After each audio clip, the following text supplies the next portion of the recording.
Friends, it is Tuesday, April 28th.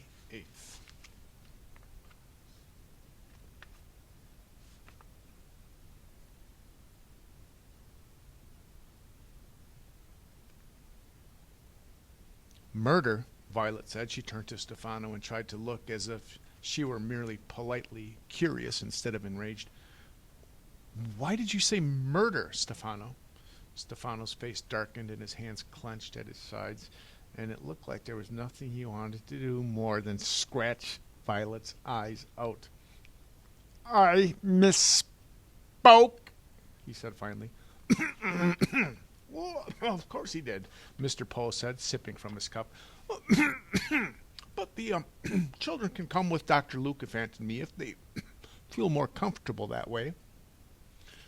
Oh, I'm not sure that they will fit, Stefano said, his eyes shining. It's a very small car, but, well, if the orphans would rather, they could come with me in the Jeep and we could follow you and Dr. Lucafant to the mechanic. The three orphans looked at one another and thought hard. Their situation seemed like a game, although this game had desperately high stakes.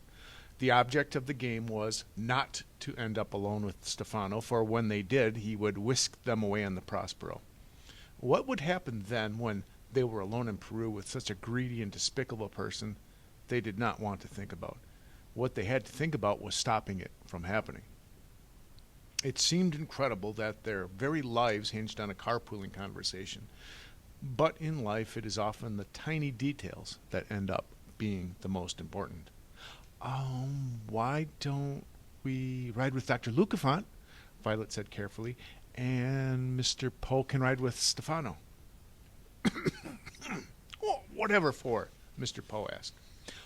I've always wanted to see the inside of a doctor's automobile, Violet said, knowing that this was a fairly lame invention. Yeah, me too, Klaus said. Please, can't we ride with Dr. Lucafant? Oh, I am afraid not, Dr. Lucafant said from the doorway, surprising everyone. Not all three of your children, anyways. I have placed Dr. Montgomery's body in my car, which only leaves room for 2 more passengers. Well, have you completed your examination already? Mr. Poe asked. The preliminary one, yes, Dr. Lucafant said. I will have to take the body in for some further tests, but my autopsy shows that the doctor died of snake bite. Is there any coffee left for me? Of course, Stefano answered and poured him a cup. Well, how can you be sure? Violet asked the doctor. What do you mean? Dr. Lucafant said quizzically. I can be sure there's coffee left because I see it right there. Well, I think what Violet means, Mr. Poe said, is how can you be sure that Dr. Montgomery died of snake bite? In his veins I found the venom of the mamba damol, one of the world's most poisonous snakes. Does this mean that there's a poisonous snake loose in the house? Mr. Poe asked. Oh, no, Dr. Lucafant said. The mamba damol is safe in its cage. It must have gotten out, bitten Dr. Montgomery, and locked itself up again. What? Violet asked. That's a ridiculous theory. A snake cannot operate a lock by itself. Well, perhaps the other snakes helped it, Dr. Lucafant said calmly, sipping his coffee.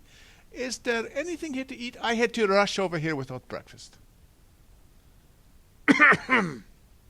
Your story does seem odd, Mr. Poe said. He looked questioningly at Dr. Lucafant, who was opening a cupboard and peering inside.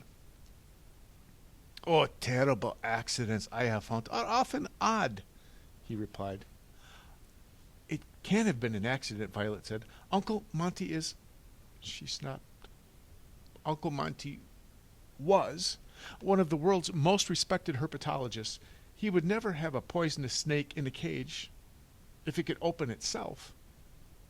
Oh, well, if it wasn't an accident, Dr. Lucafant said, then someone would have had to do this on purpose. And obviously you three children didn't kill him, and the only other person in the house was Stefano. And I, Stefano added quickly, will hardly know anything about snakes. I've only been working here for 2 days and scarcely had time to learn anything. Well, it appears then to be an accident, Mr. Poe said. Oh, I'm so sorry, children. Dr. Montgomery seemed like an appropriate guardian for you. He was much more than that, Violet said quietly. He was much, much more than an appropriate guardian. That's Uncle Monty's food! Klaus cried out suddenly, his face contorted in anger.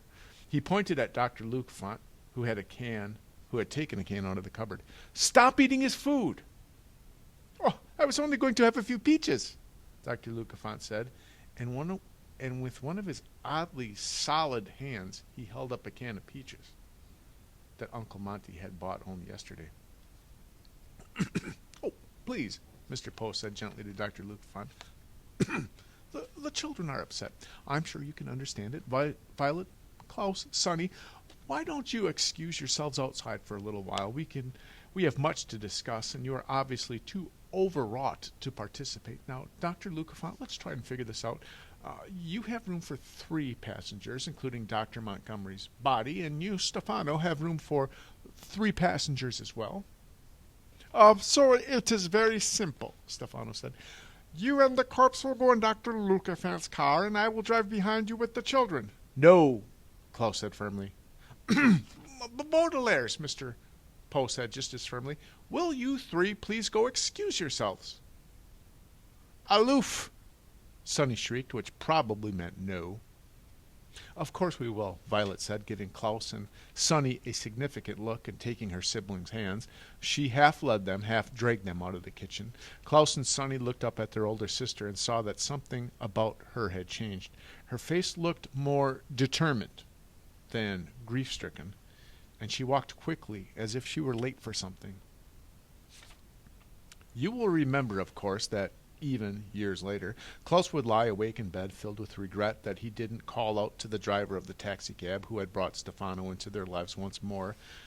But in this respect, Violet was luckier than her brother, for unlike Klaus, who was so surprised when he first recognized Stefano that the moment to act passed him by, Violet realized, as she heard the adults drone on and on, that the time to act was now.